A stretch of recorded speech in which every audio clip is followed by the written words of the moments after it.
அல்லேலூயா. கர்த்தருடைய நாமம் மகிமைப்படுவதாக. இந்த புதிய மாதத்திலே கர்த்தர் நம்மை வழி நடத்தும்படியாக நாம் அவருடைய சமூகத்திலே வந்திருப்பது மிகுந்த சந்தோஷம். கர்த்தர் இந்த நாளிலே அவருடைய வார்த்தையினால் நம்மை தேற்றும்படியாக ஏசாயா தீர்க்கதரிசன புத்தகம் 41 அதிகாரம் 10 வசனத்திலிருந்து 13 வசனம் வரை நாம் வாசிக்கும் பொழுது அங்கே சொல்லப்பட்டிருக்கிற அந்த வசனங்களின்படி அவர் அவருடைய நீதியின் வலது கரத்தினால் உன்னை தாங்குவேன் என்று கர்த்தர் சொல்லுகிறார். அல்லேலூயா. கர்த்தர் தம்முடைய கரத்தினால் நம்மை தாங்கி வழி நடத்துகிறவராய் இருப்பார். அந்த வசனங்கள் விதமாய் சொல்லப்பட்டிருக்கிறது.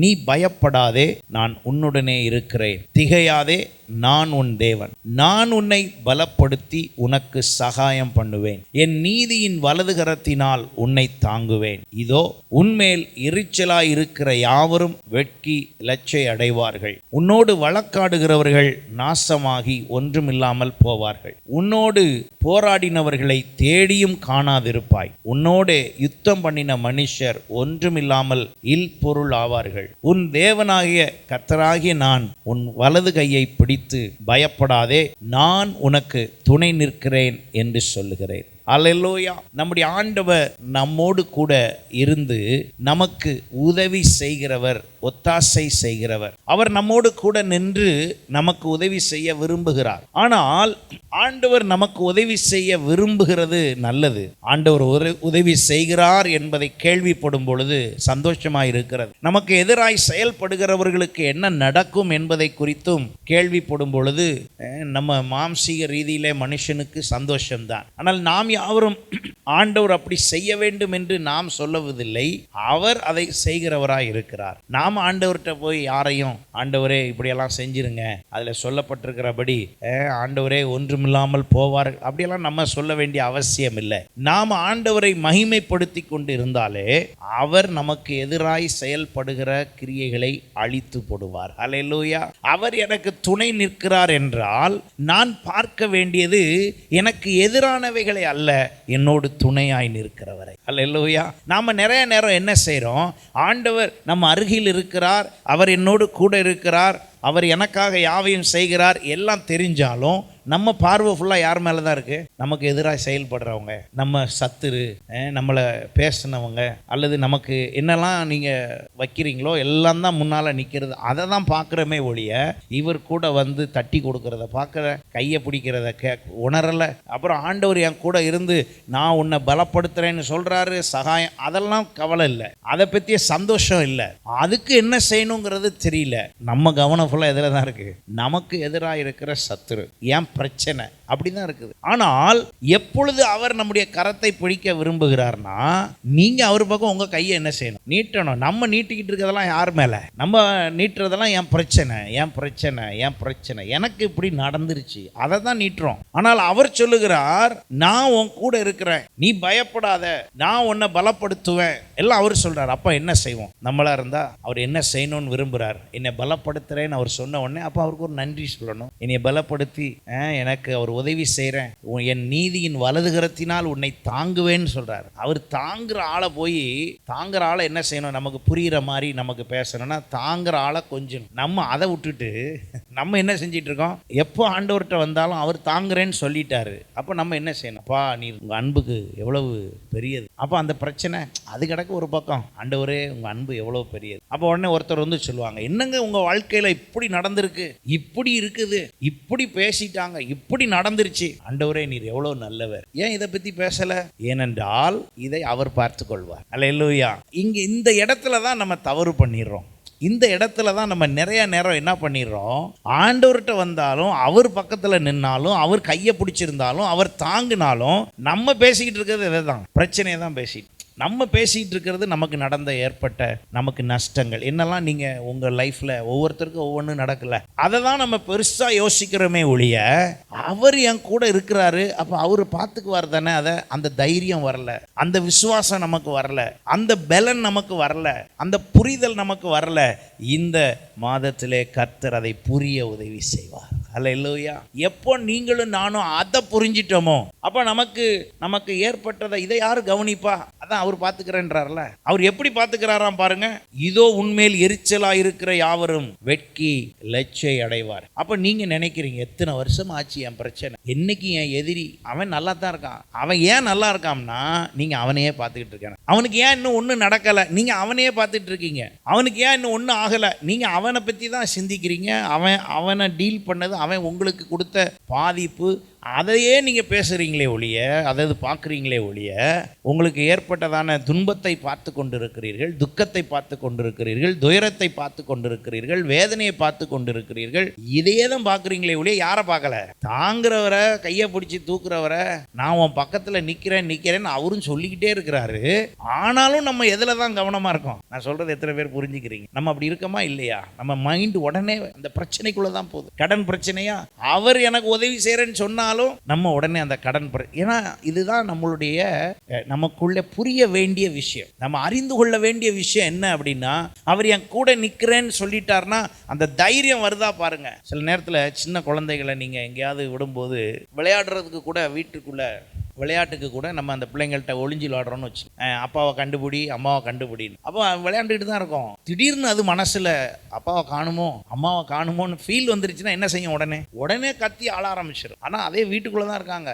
என்ன அதுக்கு அந்த எண்ணம் மாறிடுச்சுன்னா உடனே ஆள ஆரம்பிச்சிடும். அப்போ நம்ம சொல்கிறோம், என் கண்ணீர் என்னைக்கு தான் தீரும்? அப்பா அங்கே தான் நிற்கிறாரு, ஆனால் நம்ம அழுதுட்டு, அவர் அங்கே தான் இருக்கிறாரு, அவரை கண்டுபிடிக்கல. அப்போ இன்றைக்கு ஆண்டவர் நம்மோடு உணர்த்த வருகிற விஷயம் என்ன என்று சொன்னால், நான் உங்களை என் கரத்தினால் தாங்க விரும்புகிறேன். ஆனால் நீங்கள் என்ன பண்ணிட்டு இருக்கீங்க?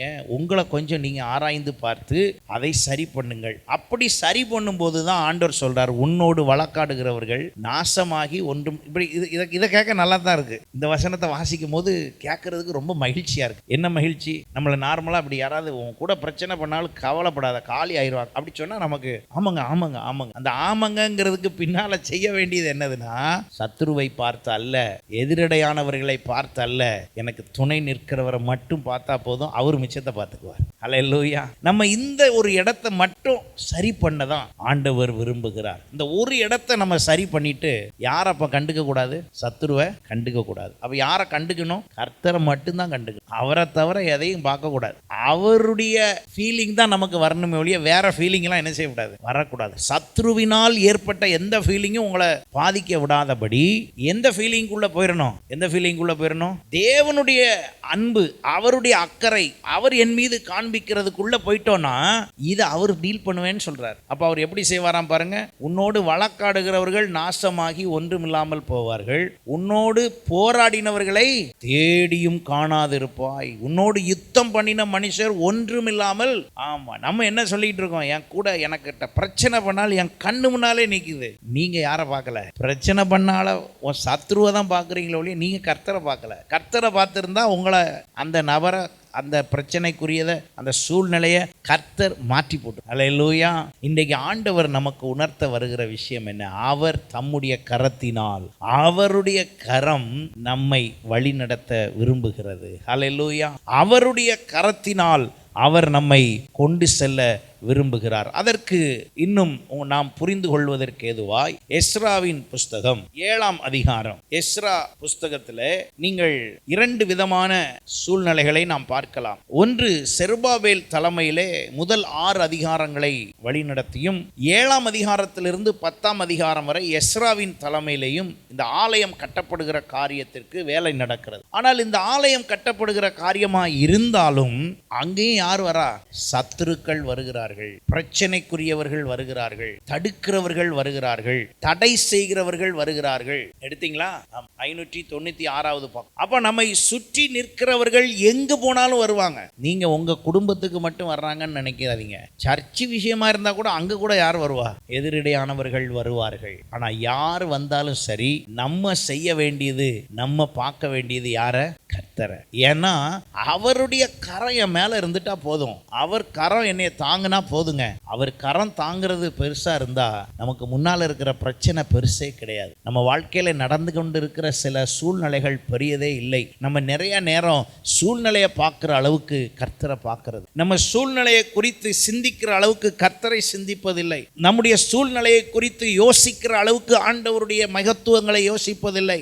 நம்முடைய பிரச்சனைகளையும் நமக்கு எதிரடையாய் நடக்கிறவைகள் நமக்கு ஏற்படுகிறவைகளை வைத்துக்கொண்டு அதை சிந்திக்கிற அளவுக்கு என்னை காப்பாற்ற விரும்புகிற, எனக்கு கரம் கொடுக்க விரும்புகிற, என்னை தூக்கி நிறுத்த விரும்புகிற என் தேவனை பார்ப்பதற்கான சிந்தையும் யோசனையும் என்னிடத்தில் இல்லை. அப்படி நான் இருக்கும்போது அவர் திரும்ப திரும்ப அவர் அன்பை காண்பித்து, அவருடைய வழிகாட்டுதலை காண்பித்து, அவர் உணர்த்துதலை செய்து, அவருடைய வசனத்தின் மூலமாக ஏதோ ஒரு வழியில் நான் கூட இருக்கிறேன் என்று ஆண்டவர் சொன்னாலும் நாம் பிரச்சனையை தான் பார்த்து கொண்டு இருக்கிறோம். இன்றைக்கு ஒரு தீர்மானம், ஒரு முடிவு, என் பிரச்சனையை இனிமே பார்க்க மாட்டேன், என் ஆண்டவரை மட்டும்தான் நான் பார்ப்பேன். ஹல்லேலூயா.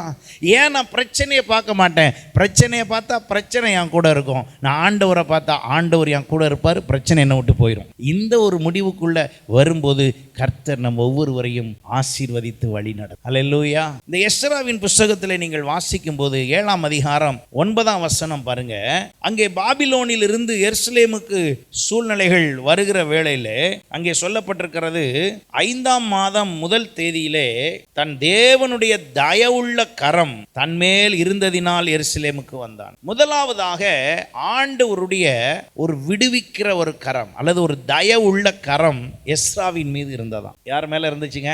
எஸ்ராவின் மீது. எஸ்ரா என்ன, அங்கே சிறையிருப்பில் இருந்து அவர்கள் சிறையிருப்பின் சூழ்நிலையில் இருந்து கொண்டு சிறையிருப்பை பற்றி யோசிக்கல. உங்களுக்கு உதாரணம் எஸ்ராவை சொல்ல காரணம் என்னன்னா, அவங்க இருக்கிற இடம் எங்க? சிறையிருப்பு. சிறையிருப்புனா பாபிலோனிய சிறையிருப்பு மோசமானது. தேவாலயத்தில் இருக்கிற எல்லா நல்லது கெட்டது எல்லாத்தையும் அழிட்டு போயிட்டாங்க. அப்படி ஒரு சிறையிருப்பு, ஒண்ணுமே செய்ய முடியல. ஆனா சிறைப்பட்டு போன இடத்துல இவங்க மட்டும் எதை பத்தி சிந்திக்கல? சிறையிருப்பையும் சிந்திக்கல, சிறைப்பட்டு போனதையும் சிந்திக்கல, நம்மளும் ஒருத்தன் இப்படி தூக்கிட்டு வந்துட்டானேன்னு சிந்திக்கல. எதையும் சிந்திக்காம இவங்க சிந்தனை ஃபுல்லா எப்படி இருக்குன்னா, கர்த்தரும் கர்த்தரை சார்ந்தது. கர்த்தர் பேரில் சிந்தனை, கர்த்தரை சார்ந்தது என்னது? அவருடைய ராஜ்யம், அவருடைய சபை. இப்ப இவங்க சிந்தனை ஃபுல்லா அதுவா தான் இருக்கு. ஐயோ, என்னதான் இருந்தாலும் எங்களெல்லாம் தூக்கிட்டு வந்தது ஒரு பெரிய மேட்டர் இல்ல, சர்ச்சுக்குள்ள இருக்கிற பொருளை தூக்கிட்டானே, சர்ச்சை அட்டாக் பண்ணிட்டானே, என்ன இருந்தாலும் அதை தொற்றுக்க கூட.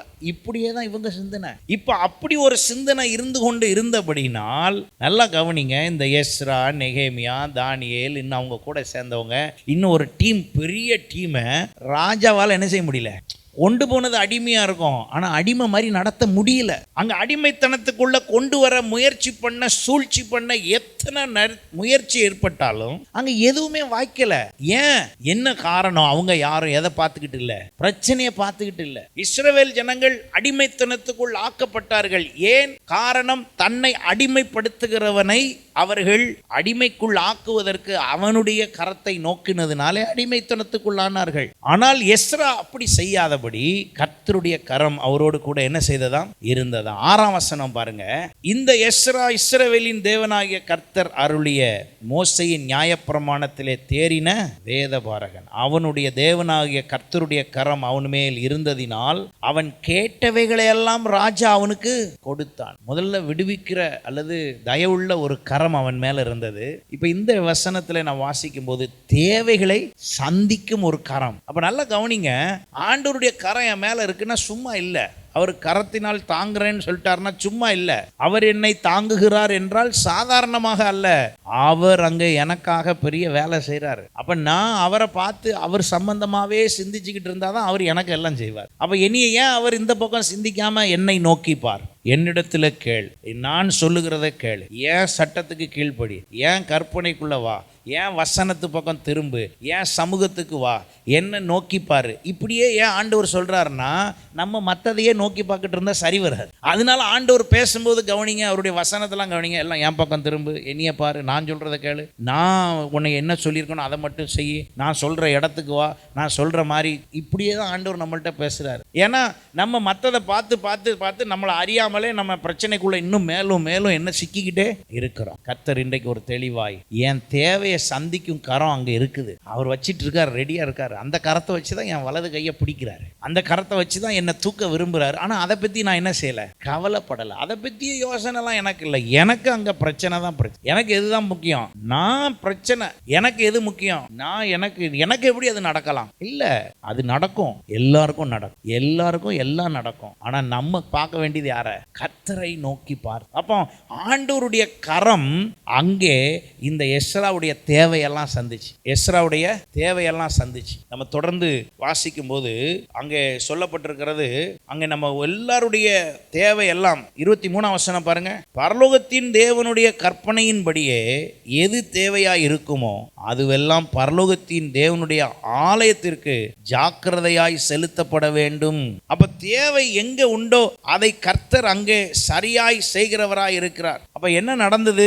அப்ப கர்த்தர் 28ஆம் வசனம் பாருங்க. என் தேவனாகிய கர்த்தருடைய கரம் என்மேல் இருந்ததினால் நான் திடன் கொண்டு இஸ்ரவேலின் சில தலைவர்களை என்னோடு கூட வரும்படி சேர்த்து. அப்ப கர்த்தருடைய கரம் என் மேல இருக்குன்னா அவர் என் தேவையெல்லாம் என்ன செய்வார்? சந்தித்து கொள்வார். அப்ப கர்த்தருடைய கரம் என் மேல இருக்குன்னா, அந்த வாசித்த 28ஆம் வசனத்துல நாம் வாசித்ததின்படி கர்த்தருடைய கரம் அங்கே இருந்ததினாலே ஒரு தைரியம், ஒரு திடப்படுத்துதல். இரண்டாவதாக நான் சொன்னேன், ஆண்டவர் தேவைகளை சந்திக்கிறவர். மூன்றாவதாக திடப்படுத்துகிறவர். அவர் அவருடைய கரத்தின் மூலம் நம்மளை என்ன செய்யறாருங்க? திடப்படுத்துகிறார். ஒன்றும் கவலைப்படாத, உன் கூட ஆளெல்லாம் அனுப்புறேன். நம்ம உடனே ஆண்டவரை ஒரு 10 பேர் அனுப்புவீரா? நீங்கள் நானும் 10 பேர் அனுப்புறதை பத்தி என்ன செய்யக்கூடாது? சொல்லக்கூடாது. எத்தனை பேர் வரணும்னு அவர்கிட்ட நீங்க சொல்லக்கூடாது. நமக்கு அதை சொல்ல இல்லை.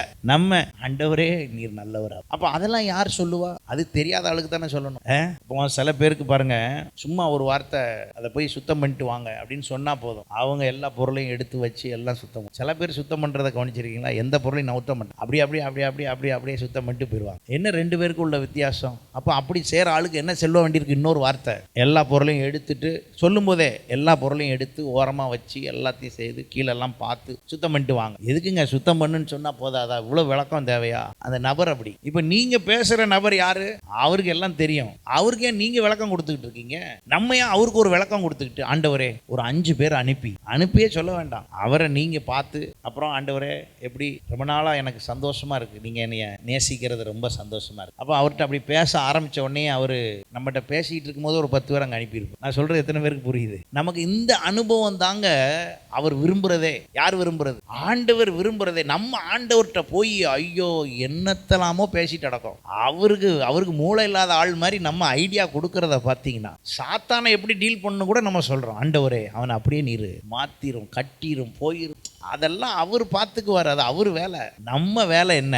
அவர் கூட ஐக்கியமாகுதல், அவர் சம்பந்தமானதை சிந்தித்தல், அவருக்கு நான் எப்படி உதவி செய்யலான்னு யோசித்தல், அவர் கூட நான் எப்படி நடக்கலாங்கிறத புரிகிறது, அவருடைய பிரசன்னத்தை எப்படி நான் உணரலாம், அவருடையதை நான் எப்படி சுமக்கலாம். இந்த மாதிரி யோசிச்சு பாருங்க. அப்படி நம்ம செஞ்சிருக்கோமா? இவ்வளோ நாள் நம்ம அப்படி செஞ்சிருக்கோமா? அப்படி செய்யலைன்னா இன்னைக்கு நம்ம அதை செய்ய போறோம். அல்லேலூயா. இன்னைக்கு நாம் அதை செய்து ஆண்டவரிடத்திலிருந்து சகலவற்றையும் பெற்றுக்கொள்ள போகும். அப்ப ஆண்டவருடைய கரம் என் மேல இருக்குன்னா, எனக்கு வேண்டிய ஆளை யாரை அனுப்பணுமோ என் கூட சேர்க்கிற ஆளெல்லாம் சேர்த்துக்கு வர. நான் உடனே ஆண்டவரை இதுக்கு உதவிக்கு ஆள் இல்லப்பா, ஒரு 10 பேரை ஒரு 2 பேரை சேர்க்க மாட்டீரா, அனுப்ப மாட்டீரா, இந்த பேச்செல்லாம் எதுவுமே தேவையில்லை. இன்றைக்கு கர்த்தர் நமக்கு ஒரு முடிவு எடுக்க உதவி செய்வார். நம்முடைய விஷயத்துல நாம மகிமைப்படுத்த வேண்டியது, துதிக்க வேண்டியது எல்லாம் எதுக்கு தான்? யாரை தான்? ஆண்டவர். ஆபிரகாம் அவனுக்கு ஆசீர்வாதம் வாக்குத்தத்தத்தின்படி வரல, கிடைக்கல. ஆனா வசனம் என்ன சொல்லுது தெரியுமா?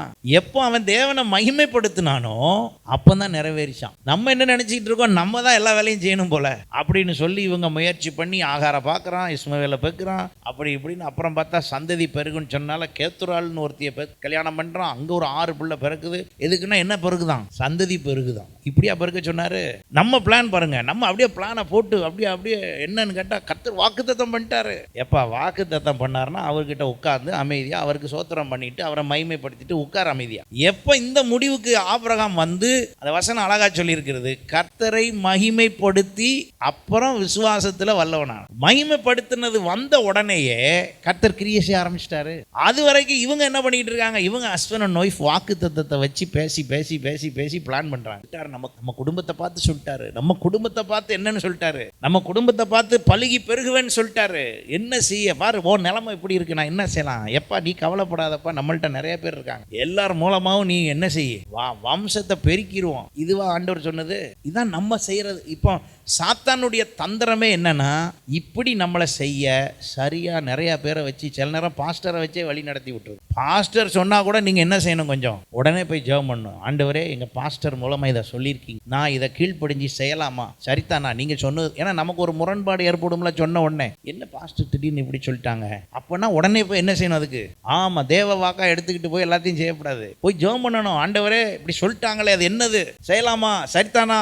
அப்படி செஞ்சு பாருங்க, உங்களை ஒருத்தர் அசைக்க முடியாது. அல்லேலூயா. நம்ம அப்படி செஞ்சு சில நேரம் தப்பா செஞ்சிருவோம். அதனால தான் நானும் கவனமாக எப்போ அந்த தேவனுடைய சமூகத்தில் எப்போ நின்னாலும் கவனமாக அந்த விஷயங்களை சொல்லி கொடுக்கறது, கற்றுக் கொடுக்கறது, வழி நடத்துறது எல்லாம் செய்கிறது. ஏன் அப்படின்னா, எங்கேயும் நான் ஆண்டவருக்கு புறம்பா அல்லது ஆண்டவருக்கு பிரியம் இல்லாமல் பேசிட்டேன்னு என்ன செஞ்சிடக்கூடாது, வந்துடக்கூடாதுங்கிறதுல கவனமாக இருக்கும். சரியாக பேசலைன்னு சொன்னால் கூட பரவாயில்ல, சொல்ல தெரிலன்னு சொன்னால் கூட பரவாயில்ல, ஆனால் தப்பாக சொல்லிட்டேன்னு என்ன செய்யக்கூடாது, சொல்லக்கூடாது. அந்த அளவுக்கு அப்போ கர்த்தர் தான் முக்கியம், நமக்கு கர்த்தர் தான் முக்கியம். அப்போ அந்த இடத்துல நீங்கள் அவர் என் கூட யாரை சேர்க்கணும், என்ன செய்யணும் எல்லாம் அவருக்கு தெரியும். அப்போ ஆபிரகாம் மகிமைப்படுத்தின உடனே தான் அங்கே எல்லாத்தையும் கொடுக்குறாரு. நீங்கள் வாசிக்க வேண்டாம், குறித்து வைத்துக் கொள்ளுங்கள். உபாகமம் 23 படிச்சிங்கன்னா அங்கே சொல்லப்பட்டிருக்கிறது, தீர்க்கதரிசியை வச்சு எல்லாம் பேசுகிறாராம். 23ஆம் அதிகாரத்தில் முதல் 4 வசனத்தை படித்து பார்த்தீங்கன்னா, உபாகமம் 23 தீர்க்கதரிசியெல்லாம் நிறைய பேர் அனுப்புகிறாராம். அனுப்பிட்டு எதுக்கு அனுப்புனார்னா, விஷயம் சொல்ல இல்லை. 3ஆம் வசனம் ரொம்ப தெளிவாக இருக்கும், விஷயம் சொல்ல இல்லை, எதுக்கு அனுப்புனாராம் பாருங்க. ஒருவேளை நீ அவரை நம்புறியா என்னைய நம்புறியான்னு செக் பண்றேங்காராம். என்ன ஆண்டவரே, ஆமா சொல்லிவிட்ட என்னையெல்லாம் நீ நம்பணும், நீ சொன்ன ஆளுக்கு ஸ்துதி பாடுற, சொன்ன ஆளை நம்புற, சொன்ன ஆளை பெருசா எடுக்கிற, இன்னைக்கு சொன்னதுனால மறுநாள் யாரை தான் தேடுற, அந்த ஆளை தேடுறியோடய என்னைய தேட மாட்டேங்க. நான் சொல்றேன், எத்தனை பேருக்கு புரியுது? இன்னைக்கு நிறைய நேரம் இப்படி நம்ம செய்துட்டோம். ஆண்டவர் சொல்றார், நான் உன் கூட இருக்கிறேன், உன்னை பாதுகாக்கிறேன், உன்னை பராமரிக்கிறேன், நான் என் கரத்தினால் உன்னை தாங்கி வழிநடத்த விரும்புகிறேன். அதே 8ஆம் அதிகாரத்துக்கு வாங்க. இந்த வேலைகள் எல்லாம் செய்வதற்கு எஸ்ரா பிளான் பண்ணி போன பொழுது 8ஆம் அதிகாரத்தில் 18ஆம் வசனத்திலிருந்து 20ஆம் வசனம் வரை நீங்க வாசிச்சு பார்ப்பீங்கன்னா, அங்கே சொல்லப்பட்டிருக்கிறது, ஆட்களை, வேலை செய்கிற ஆட்களை, அவருடைய தயவுள்ள கரம் எல்லாரையும் அங்க என்ன பண்ணாராம், அனுப்பினாராம். அநேகர் அங்கே அவர்களோடு இணைந்து செயல்படுவதற்கு கர்த்தர் அனுப்பினார் என்று சொல்லப்பட்டிருக்கிறது. 31ஆம் வசனம் பாருங்க.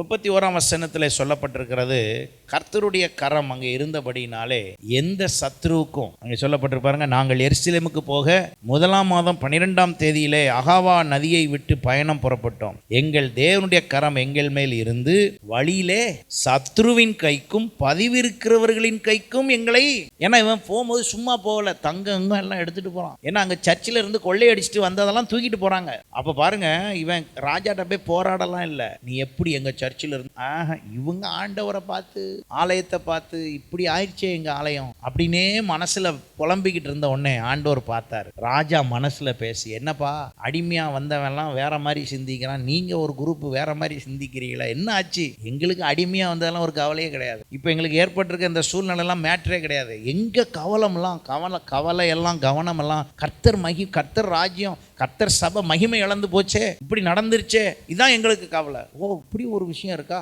அப்போ நான் உனக்கு உதவி செய்றேன் அப்படின்னு ஆண்டவர் யாரை வச்சே வேலை செய்யறாரு, கடத்திட்டு வந்த ஆளை வச்சே வேலை செய்யறாரு. அப்போ அவர் எல்லாத்தையும் நமக்கு செய்வார்னா, அப்போ நம்ம செய்ய வேண்டியது என்ன? அப்போ எனக்கு அவர் உதவி செய்ய விரும்பும் போது அவர் கரம் என்கிட்ட இருப்பதை நான் சரியா செயல்படுத்த கர்த்தர் நமக்கு உதவி செய்வார். ஹல்லேலூயா. அப்ப ஆண்டவர் நமக்கு துணை நின்று அவர் கரம் நம்ம மேல இருக்கிறதுனால நம்மளை பயன்படுத்த கர்த்தர் வல்லவராய் இருக்கிறார். ஹல்லேலூயா. அதுல 22ஆம் வசனம் பாருங்க, 8:22 பாருங்க. வழியிலே சத்ருவை விலக்கி எங்களுக்கு துணை செய்யும்படிக்கு நான் ராஜாவினிடத்தில் சேவகரையும் குதிரையும் கேட்க என்ன பண்ணியிருந்தேன்? அந்த வார்த்தை என்ன சொல்லியிருக்கு? வெட்கப்பட்டிருந்தேன். எங்கள் தேவனுடைய கரம் தம்மை தேடுகிறவர்கள் எல்லார் மேலும் அவர்களுக்கு நன்மையாக இருக்கிறது என்றும், அவருடைய வல்லமையும் அவருடைய கோபமும் அவரை விட்டு விலகிறவர்கள் எல்லார் மேலும் இருக்கிறது என்று நாங்கள் ராஜாவுக்கு.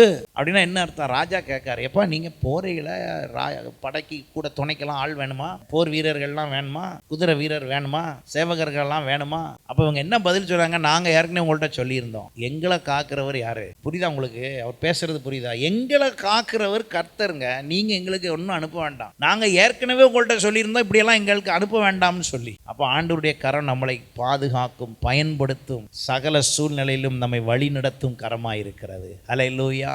ஒரு உதாரணத்துக்கு இந்த எஸ்ராவை உங்களுக்கு நான் உணர்த்தினேன். அப்போ நம்ம எல்லாருடைய வாழ்க்கையிலையும் ஆண்டவருடைய கரம் வந்துருச்சுன்னா, கர்த்தருடைய கரம் நம்ம மேலே வந்துருச்சுன்னா, கர்த்தர் நம்மை சகலவற்றிலும் வழி நடத்துவார். நம்ம கவனிக்க வேண்டியது நமக்கு நடக்கிற விஷயங்களை அல்ல, கவனிக்க வேண்டியது நமக்கு ஏற்பட்ட நஷ்டத்தை அல்ல, கவனிக்க வேண்டியது நமக்கு எதிர்ப்பட்ட சத்துருவை அல்ல, கவனிக்க வேண்டியது வேற எதையும் அல்ல. யாக்கோபு தன்னுடையது எல்லாவற்றையும் அக்கறைப்படுத்தி விட்டு அவன் தனக்கு எதிராய் வருகிறவனை சந்திப்பதற்கு அல்ல, எதிராய் வருகிற தன் சகோதரனை சந்திப்பதை விட யாரை சந்திச்சிடலாம்? தேவனை சந்திச்சிடலாம். அவன்கிட்ட போய் காலில் உளுந்து ஐயா மன்னிச்சிரு தெரியாம பண்ணிட்டேங்கிறத விட நான் அவன்கிட்ட போனா அண்ணனை ஏன் காலில் உழவுப்பாரு. ஏன்னா வாக்குத்தத்தமே அதுதான் பாருங்க.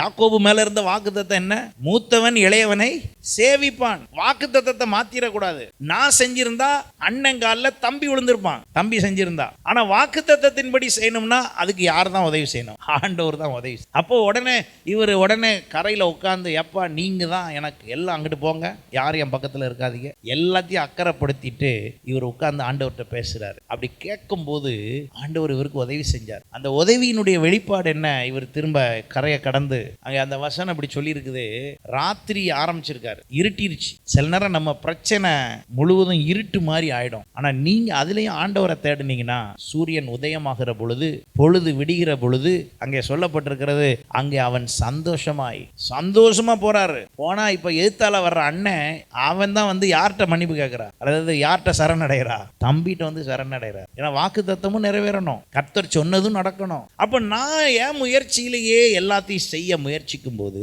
கர்த்தர் அங்கே கிரியை செய்ய முடியாது. நாம எல்லாருமே ஈவன் நம்முடைய பரிசுத்தத்தை கூட நம்ம ட்ரை பண்றோம், என்னுடைய நீதியை நம்ம ட்ரை பண்றோம், நான் வல்லமையை வெளிப்படுத்துவதற்கு நம்ம ட்ரை பண்றோம், நம்ம மூலமா எல்லாம் நம்ம ட்ரை பண்றோம். இல்ல, நான் அவரை நேசித்தால் போதும் அவர் எல்லாம் செய்வார், நான் அவர் மீது அன்பு கூர்ந்தால் போதும் எல்லாம் எனக்கு செய்வார், நான் அவருக்கு உண்மையா இருந்தா போதும் எல்லாம் அவர் எனக்கு செய்வார், நான் அவருக்கு துரோகம் பண்ணாமல் இருந்தால் போதும் எல்லாம் எனக்கு செய்வார். தாவீது அதனால தான் சொல்லுகிறார், 18ஆம் சங்கீதத்தில் நீங்க வாட்சி பார்த்தீங்கன்னா அவர் சொல்றார், நான் கர்த்தருக்கு விரோதமாய் பேசினதில்லை, துரோகம் பண்ணதில்லை, அவருக்கு விரோதமாய் எழும்பினதில்லை, அவரை நான் துக்கப்படுத்தினேன், எல்லாத்தையும் சொல்றார். யோபுவுக்கு விடுதலை, நான் என் தேவனுக்கு விரோதமாய் பேசவில்லை. அப்ப இன்னைக்கு இந்த நாளிலே ஆண்டவர் நமக்கு உணர்த்த வருகிற விஷயம் என்ன? ஒன்னே ஒண்ணுதான், சின்ன விஷயம் தான். அதைத்தான் இவ்வளவு நேரம் சொல்லிட்டு இருக்கு. சின்ன விஷயம் தான். என்னது? நான் பார்க்க வேண்டியது என் பிரச்சனை அல்ல, அதிலிருந்து என்னை விடுவிக்கிற என் தேவன். அல்லேலூயா. நான் இன்னும் பிரச்சனையை விட்டு நீங்காததுக்கு காரணம், இன்னும் நான் ஜெபித்து கொண்டிருக்கிற காரியம் வராததுக்கு காரணம், நான் வருகிறதையும் பிரச்சனையும் பார்க்கிறேனே ஒழிய, வாசலை பெருசா திறந்து வச்சு இது வழியா தான் எனக்கு வரப்போகுது ஆசீர்வாதம் வாசலை பார்த்துட்டு, வாசல் அடைச்சே இருக்கட்டும், நான் அவரை பார்த்தேன்னா அவர் கதவை திறந்து எனக்கு தந்துட்டு போவார். ஆமேன். அந்த அளவுக்கு என்னுடைய எண்ணம், என்னுடைய சிந்தை, என் செயல், என் யோசனை வந்துவிட்டால் கர்த்தர் ஒவ்வொரு நாளும் அவர் தம்முடைய கரத்தினால் நம்மை வழி நடத்துவார். அல்லேலூயா. நீங்கள் காலம் முழுவதும் ஆயுசு இருக்கு மட்டும், இதான் விஷயம். இது ஏதோ இந்த மாதத்தில் சொன்னதுனால இந்த மாதத்துக்கு இல்லை, ஒவ்வொரு மாதமும் சொன்னாலும் அது எல்லா காலமுத்துக்கும் தான். இந்த வசனங்கள் அவர் நம்மை பார்த்து சொல்லுகிறார். திரும்ப நான் அந்த வசனங்களை வாசித்து நாம் ஜெபித்து முடிப்போம். உன் தேவன், ஏசாயா 41:10 நீ பயப்படாதே, நான் உன்னுடனே இருக்கு, திகையாதே, நான் உன் தேவன், நான் உன்னை பலப்படுத்தி உனக்கு சகாயம் பண்ணுவேன், என் நீதியின் வலதுகரத்தினால் உன்னை தாங்குவேன். நான் அப்படியே உடனே 13ஆம் வசனத்துக்கு வந்துறேன். 11, 12 அவர் செஞ்சுட்டு போறார். 13ஆம் வசனம் சொல்லுகிறது, உன் தேவனாகிய கர்த்தராகிய நான் உன் வலது கையை பிடித்து பயப்படாதே, நான் உனக்கு துணை நிற்கிறேன் என்று சொல்லுகிறார். இன்றைக்கு கர்த்தர் அதை செய்கிறார். அவருடைய நீதியின் வலதுகரத்தினால் நம்மை தாங்குகிறார். கர்த்தருடைய கரம் நம்மை தாங்கும். ஆமென். அந்த கரம் தாங்குற கரத்தை கொஞ்சம் நம்ம என்ன செய்வோம், கவனம் செலுத்துவோம். செழித்து மகிழ்ந்து என்றென்றும் பாதுகாப்பாய் அவருடைய பராமரிப்பில் வாழ கர்த்தர் நமக்கு உதவி செய்வார். God bless you.